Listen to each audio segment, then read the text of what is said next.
wabarakatuh. Perkenalkan, nama saya Sri Purnamainingrum dari Universitas Riau.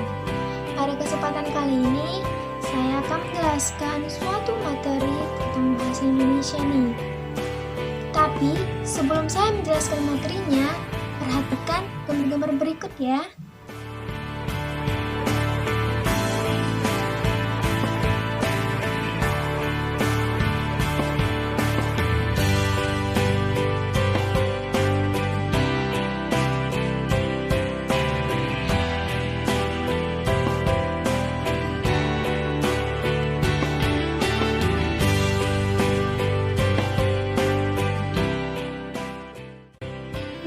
Setelah teman-teman melihat gambar-gambar tadi, kira-kira apa ya hubungan gambar-gambar tadi?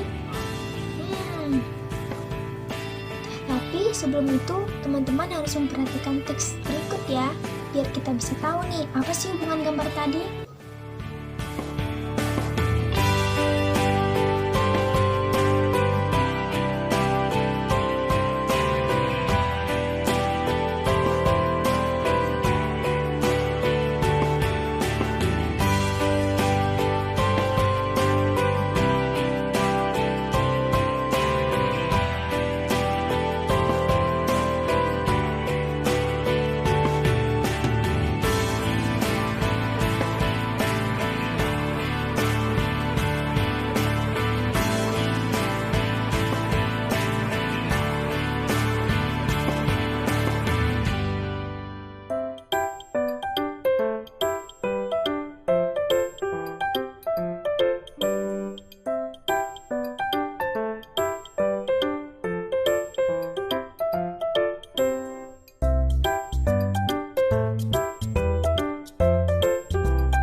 Nah, setelah teman-teman membaca teks tadi, kira-kira dapatkah teman-teman mengetahui jenis teks apa yang teman-teman baca tadi?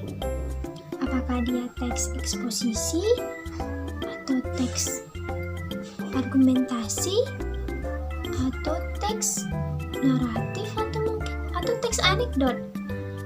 Coba teman-teman pikirkan, teks apa ya? Nah, daripada teman-teman bingung, mari kita telusuri nih jenis teks apa yang teman-teman baca tadi. Nah, teks tadi itu berhubungan dengan materi yang akan saya bahas nih. Nah, materi yang akan saya bahas itu adalah tentang teks eksposisi. Teman-teman udah tahu nggak pengertian teks eksposisi itu apa? Kalau belum tahu, dengarkan ya penjelasan aku.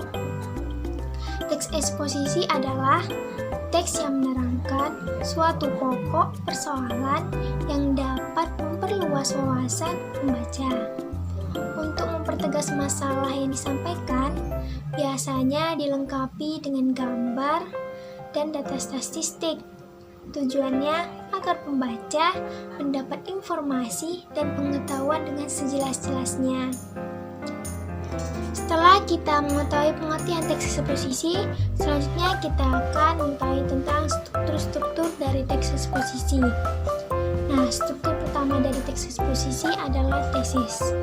Tesis dalam teks eksposisi berisi pernyataan pendapat penulis terhadap keseluruhan informasi yang akan dibahas. Yang kedua, argumentasi. Argumentasi dalam teks eksposisi berisi uraian pokok berupa argumen penulis disertai fakta ilmiah untuk mendukung serta mengembangkan tesis sebelumnya. Yang ketiga, penegasan ulang. Pada bagian akhir teks eksposisi, yaitu penegasan ulang yang berisi penegasan kembali dan dukungan terhadap tesis sebelumnya. Nah, gimana? Udah paham nggak tentang pengertian dan struktur-struktur dari teks eksposisi? Nah, selanjutnya kita akan menyelidiki mengapa sih teks tadi itu disebut dengan teks eksposisi. Kita lihat pada teks yang tadi. Pada paragraf pertama, kedua, dan ketiga, kita bisa lihat dari situ bahwa isi paragraf tersebut merupakan pernyataan-pernyataan umum sesuai dengan penjelasan tentang struktur dari teks eksposisi yaitu tesis. Maka pada paragraf pertama, kedua, dan ketiga merupakan tesis pada teks eksposisi. Kita lihat pada paragraf 4, 5, dan 6. Pada paragraf ini kita bisa lihat bahwa ada beberapa fakta-fakta ilmiah yang dijabarkan oleh penulis. Nah, dari sini kita bisa mengetahui bahwa paragraf 4, 5, dan 6 merupakan argumentasi. Pada paragraf terakhir, kita bisa melihat bahwa isi paragrafnya itu merupakan penegasan ulang dari paragraf-paragraf sebelumnya. Maka dari ini dapat kita simpulkan bahwa paragraf terakhir merupakan penegasan ulang pada struktur teks eksposisi. Gimana teman-teman, apakah teman-teman sudah mengerti?